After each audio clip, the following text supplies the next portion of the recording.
Hello everyone, thank you for watching today. I'm really excited. We got some news today that is probably a first. We found out that time travel is possible. So today we're joined by the 1990s version of Hugo Alves. I came here in a time machine. Honestly, we got some great information for you guys today. The topic today is that Facebook recently got sued for anti-discrimination on their platform. And this is actually really interesting because we actually have to abide to these rules as real estate agents. So what we want to explain to you guys today is that recently Facebook got hit with this huge lawsuit from ProPublica, a nonprofit that just protects any ethnicity and any protected sector. Now Hugo is going to tell us more about this story because I think that it's really interesting and important for people to know about this.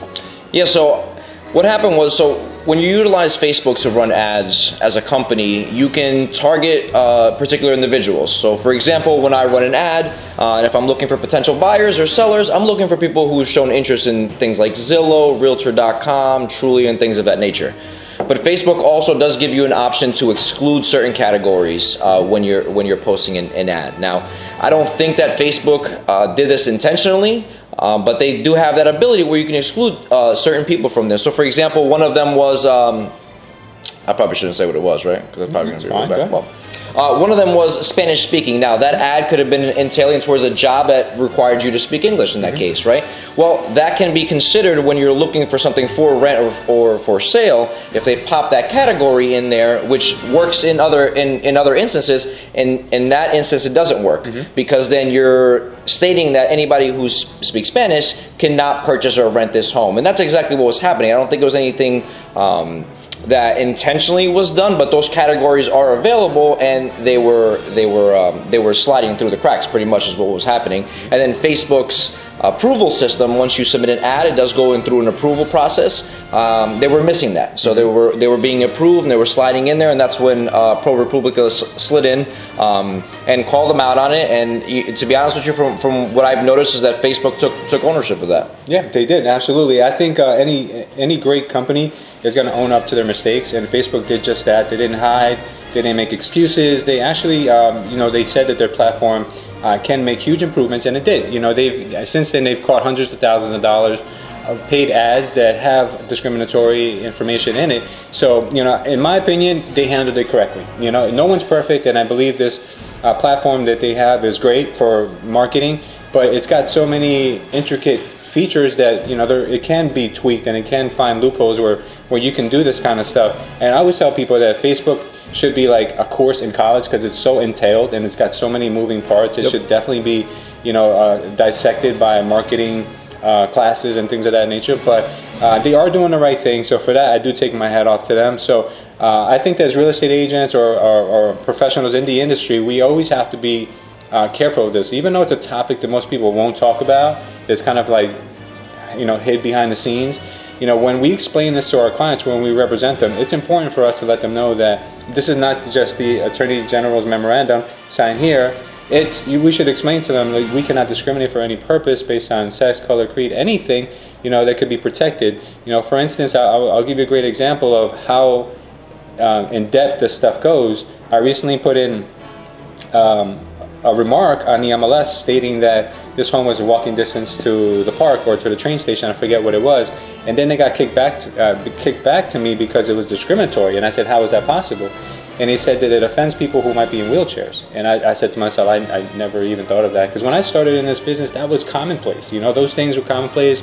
Remarks like great for large extended families, all that stuff was fine. Now you can't write any of that. So I'm not sure if you've ever encountered any of this or if it's happened to you, but I'm sure our audience would love to hear about that. Yes, no. So as far as the story with the listing and the information in the MLS, I think that they're doing a great job, and they immediately trigger us on that so we can update that stuff. But I ran into something very similar. I placed something in the MLS stating that it would be perfect for a first-time home buyer, and they kicked it right back, implying that I was stating that the only person that can qualify for this home was a first-time home buyer, which wasn't the case. But ideally, the home size, rooms, and things of that nature would great fit for a first-time home buyer. So, and they fix that stuff immediately.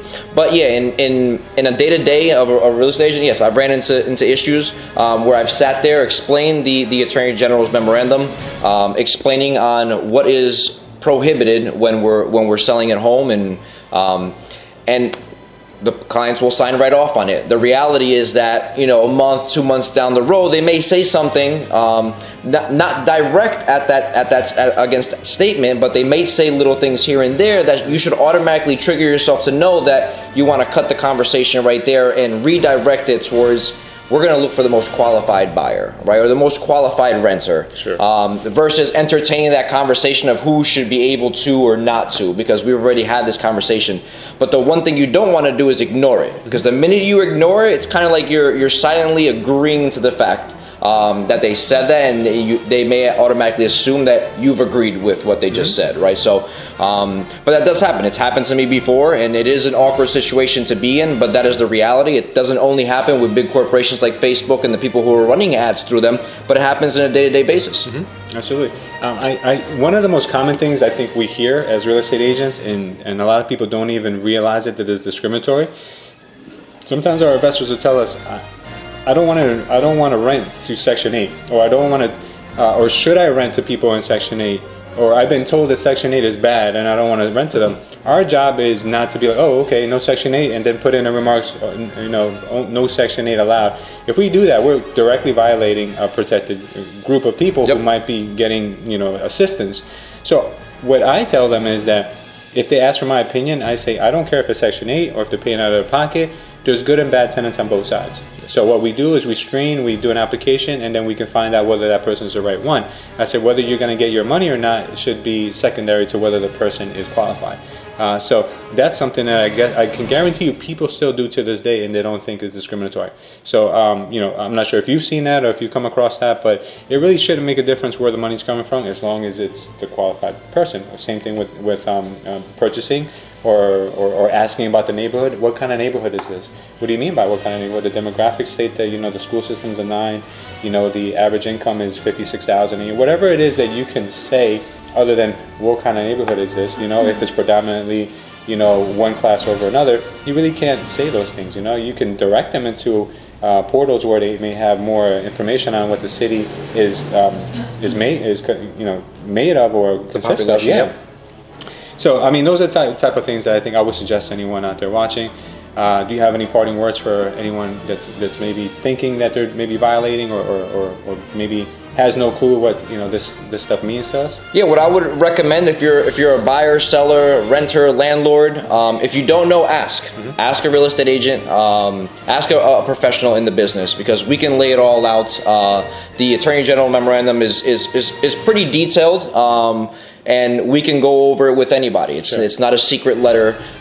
As far as the real estate agent aspect of it, real estate agents, brokers, or any representatives of that nature, I would just say, again, like I mentioned before, you know, just face it head on, cut it before it goes any further, because our job is to make sure we protect ourselves, our brokerage, our clients, and as well as any potential clients for whether it be in that transaction or future. So we just want to make sure that we hit it head on, and we draw the line in the sand, figuratively speaking, right?